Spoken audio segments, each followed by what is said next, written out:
হ্যাঁ, শ্রমিক ভবনটা কি নিয়ে আপনাদের? দেখুন, আজকে আমাদের কোনো ডেপুটেশন নয়, আমরা একটা আপিল নিয়ে এসেছি, যেটা প্রতি বছর এই আমাদের পরবের আগে মাস দেড়েক আগে বা এক মাস আগে আমরা আসি, সেই রিমাইন্ড করে দেওয়ার জন্য ডিএম সাহেবকে, যে অন্য সম্প্রদায়ের যে উৎসবগুলো আছে, যেভাবে পরিষেবা দেওয়া হয় বা আর্থিক অনুদান দেওয়া হয়, তো সেই রকম যেন আমাদেরও এই সাঁওতাল আদিবাসীদের সামনে আসছে সব থেকে সর্ববৃহৎ এবং শ্রেষ্ঠ পরব, আমাদের 5 দিনের পরব।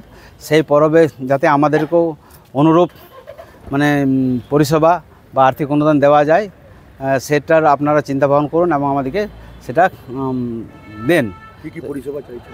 আমাদের পরিষেবা হচ্ছে যেমন প্রত্যেকটা গ্রাম যেমন বা শহর অন্যান্য পরবে আলোকিত হয়, রাস্তাঘাট পরিষ্কার হয়, পানীয় জলের ব্যবস্থা হয়, এবং যদি কোনো অসুবিধা হয় সাজানো গোছানো আর কি, যেমন আজকাল যারা নানা রকম আলো দিয়ে সাজানো হচ্ছে সেই রকম।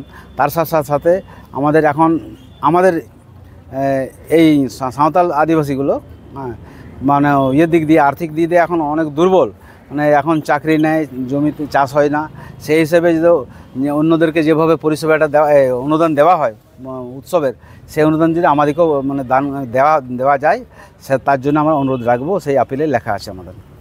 কী নাম আপনার? আমার নাম হচ্ছে মতিলাল সোরেন, আমি হচ্ছি হারামডি গ্রামের একজন বাসিন্দা এবং এই মাঝি মাপাজি মান্ডওয়ার কোঅর্ডিনেটর বা ফাউন্ডার বলতে পারেন।